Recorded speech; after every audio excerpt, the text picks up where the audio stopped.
आप सीमांचल से आते हैं, यहाँ अमित शाह आते हैं और कहते हैं कि इंडिया गठबंधन की जो भी ये न्याय यात्रा निकल रही है या फिर वोटर अधिकार यात्रा निकली है, जो घुसपैठिए हैं उनको बचाने के लिए सीमांचल में कई बातें ऐसी कही जाती है कि सर 90s में मुसलमान 85% था, मोर देन 85%। और 2025 में मुसलमानों का आबादी घट के हो गया है 65 to 70%। तो घुसपैठी कौन है? गृह मंत्री आके कह रहे हैं। अरे भाई, वो एक खास पार्टिकुलर रिलीजन को टारगेट कर रहे हैं, लेकिन आप डाटा पे जब बात करेंगे तो फिर वो औंधे मुंह गिर जाएंगे। आप ठाकुरगंज में घूम रहे हैं, क्या कुछ महसूस कर पा रहे हैं जो जनता की बेसिक नीड है, जो सबसे बड़े मुद्दे होंगे वहां से? भाई, वो तो एक मुहिम चला रहे हैं राहुल गांधी की, वोट छोड़ गद्दी छोड़। अगर वही होगा तो फिर तो जनता का कोई रोल ही नहीं है। सीमांचल का मामला ऐसा है कि वहाँ कद्दावर नेता नहीं रहे जो वहाँ के लोगों को तालीम याफ्ता करें, वहाँ का हेल्थ सिस्टम को सुधारें, वहाँ का जो स्कूल्स और कॉलेजेस हैं उसको अच्छे टीचर्स प्रोवाइड करें। क्या सीमांचल तेजस्वी के हाथों को मजबूत करने जा रहा है? ये तो डिपेंड करता है तेजस्वी जी पे। अगर वो बेहतर लीडरशिप वहाँ लाएंगे हम्म। तो सीमांचल ज़रूर बदलेगा। उनको लीडरशिप पे ध्यान देना है। बिहार विधानसभा चुनाव का सफर लगातार हमारा जारी है। हम अलग अलग जगहों पे जा रहे हैं, अलग अलग मुद्दे पे बात कर रहे हैं। खास करके बिहार में लगातार पिछले 20 सालों से मुख्यमंत्री नीतीश कुमार हैं। तो सवाल ये है कि 25 में क्या फिर से नीतीश आएंगे या बदलाव होगा? इन तमाम मुद्दों पर हम जनता के बीच में जा रहे हैं, उनसे बातचीत कर रहे हैं। अभी हमारे साथ मौजूद हैं डॉक्टर आसिफ सईद हैं, ठाकुरगंज से अपनी तैयारी कर रहे हैं, लगातार जनता के बीच में हैं, मुहिम चला रहे हैं और ठाकुरगंज को लेकर के लगातार यात्रा भी कर रहे हैं। उनसे बातचीत करेंगे। सबसे पहले स्वागत है आपका हमारे चैनल। शुक्रिया आपका बहुत बहुत। चूंकि इस बार का चुनाव, चूंकि ये भी कहा जा रहा था कि 20 में तेजस्वी यादव मुख्यमंत्री बनते बनते रह गए, क्या 25 में बनेंगे? उम्मीद तो है कि बनना चाहिए। कैसे ये उम्मीद लगा रहे हैं? एक वेव है और एक थोड़ी सी एंटी इनकम्बेंसी है एनडीए गवर्नमेंट को लेके। और हम जो बिहारी लोग हैं, हम लोग न्यूट्रल इमेज रखते हैं दुनिया के सामने। हम लोग कट्टरवाद को पसंद नहीं करते। तो हम लोग चाहते हैं कि सर्व धर्म जात से ऊपर उठ के इंसानियत की राजनीति करें, और मुझे लगता है कि लोग इस बार इंसानियत पे वोट करेंगे। नहीं, चूंकि तेजस्वी यादव लगातार अपनी सभाओं में कह रहे हैं कि 17 महीने का हमने जो विजन रखा बिहार वासियों के पास, वो विजन काम आएगा और वो जनता के पास, जनता इसका जवाब देगी। तो क्या लगता है 17 महीना बनाम अब 17 साल की बात हो रही है? जो 17 महीना तेजस्वी यादव ने किया और 17 साल ने नीतीश कुमार, जो भी मुख्यमंत्री का जो भी उनका टेन्योर रहा, उसने किया। कैसे देखते हैं? नहीं, बेहतर रहा उनका 17 महीना एज अ हेल्थ मिनिस्टर, और बाकी चीज़ें जो भी मिनिस्ट्री थी, और लॉ एंड ऑर्डर भी अच्छा रहा। बहुत अच्छा काम किया उन्होंने उन 17 महीनों में। बिहार में आपको क्या चीजें ऐसी दिख रही हैं जिस पर चुनाव होने चाहिए, जो मतलब जिस पे सुधार की आवश्यकता है? शिक्षा, स्वास्थ्य, रोजगार, एंटी करप्शन। इन सभी मुद्दों पे। सीमांचल से आते हैं आप, क्योंकि सीमांचल के बारे में कहा जाता है सभी सबसे पिछड़ा जिला अगर किसी को कहा जाए तो वही मिलेगा। तो क्या कुछ वहाँ बदलाव की ज़रूरत है, या फिर इतने दिनों में क्यों नहीं बदला? नीतीश कुमार को भी लेकर कहा जाता है कि वो हमेशा मुसलमानों के लिए काम करते रहे हैं, तो फिर ऐसा क्या वहाँ क्यों नहीं बदला है? लीडरशिप की कमी है वहाँ। हम्म। और आप जान लीजिए कि हिंदुस्तान में सबसे पिछड़ा है बिहार, और बिहार में सबसे पिछड़ा है हमारा सीमांचल।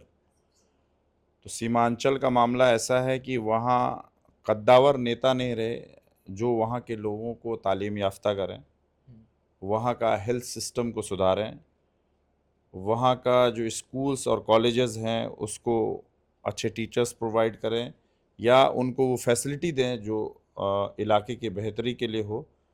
वैसा कुछ नहीं हुआ। और हमारा एरिया जो है, बाढ़ पीड़ित लोग ज़्यादा रहते हैं, न बांध बना न कुछ। आए दिन हर बरसात में ज़मीनें गरीबों की कट रही है, किसी को कोई परवाह नहीं। पर हमें परवाह है हमारे ठाकुरगंज की। घर दह जाता है। सब ज़मीनें, घर सब बर्बाद है। और कोई ऐसा नहीं है। आप क्या बोलते हैं कि कुछ सरकार मुआवजा देगी? क्या मुआवजा देगी भाई?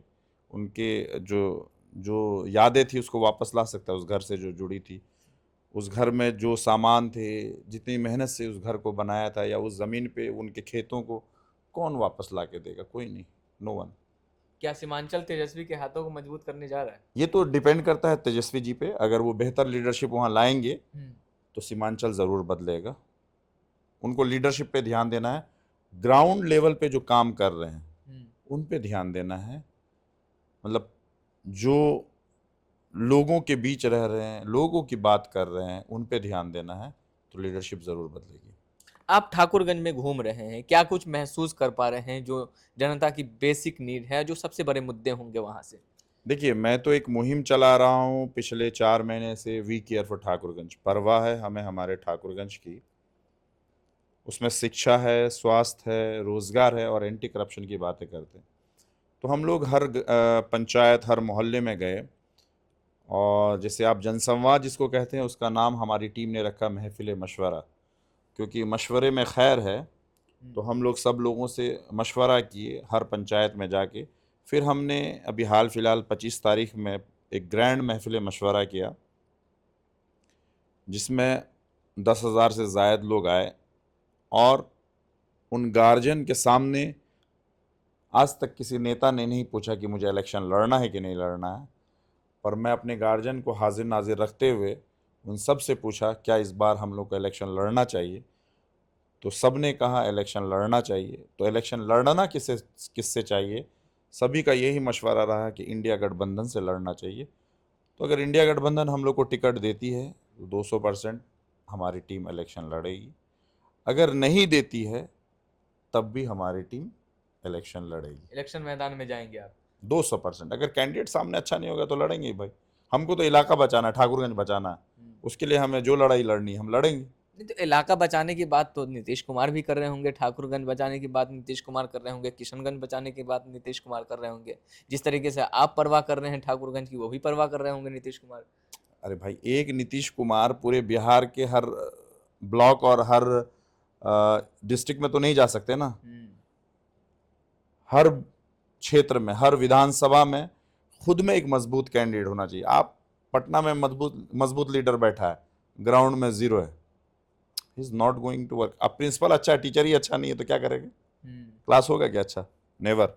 तो जो प्रिंसिपल आप मान लेते हैं किसी तेजस्वी को बनाए, तो भाई ठाकुरगंज में भी अच्छा टीचर तो होना चाहिए, बाकी विधानसभा में अच्छे टीचर होने चाहिए कि वो तेजस्वी को फिर नाम बढ़ावा दे। नुमाइंदे सही चुन करके आए जो रिपोर्ट ऑब्वियसली दे जो सके। बेहतर नुमाइंदगी करे उसको तेजस्वी जी को आगे बढ़ाना चाहिए, क्योंकि ग्राउंड में बेहतर इंसान होना चाहिए, अदरवाइज फिर वही हाल रहेगा। लेकिन चूंकि बदलाव पे बहुत सारी बातें चल रही हैं, उसी बीच नरेंद्र मोदी जी बिहार आते हैं, नीतीश कुमार भी अलग अलग मंचों से कहते हैं कि इस बार 200 का आंकड़ा पार करेंगे हम।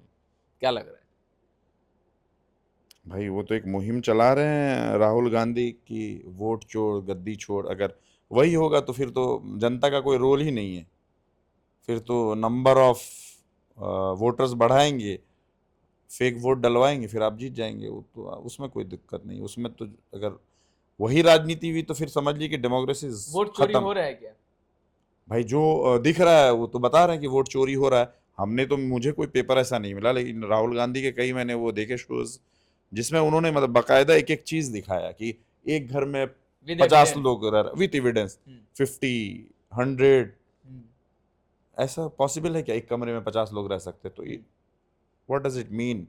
लेकिन चूंकि आप सीमांचल से आते हैं, यहाँ अमित शाह आते हैं और कहते हैं कि इंडिया गठबंधन की जो भी ये न्याय यात्रा निकल रही है या फिर वोटर अधिकार यात्रा निकली है, जो घुसपैठिए हैं उनको बचाने के लिए, सीमांचल में कई बातें ऐसी कही जाती है कि सर घुसपैठी कैसे हो जाएंगे? आप डाटा लीजिए, 90s का डाटा लीजिए। सीमांचल में मुस्लिम की आबादी 85% थी। आज की डेट में वो घट के मुसलमानों की आबादी 65 to 70% रह गई। तो घुसपैठी कौन है? घट गई आबादी। आप डाटा पे बात कीजिए ना, मैं तो डाटा पे बात कर रहा हूँ।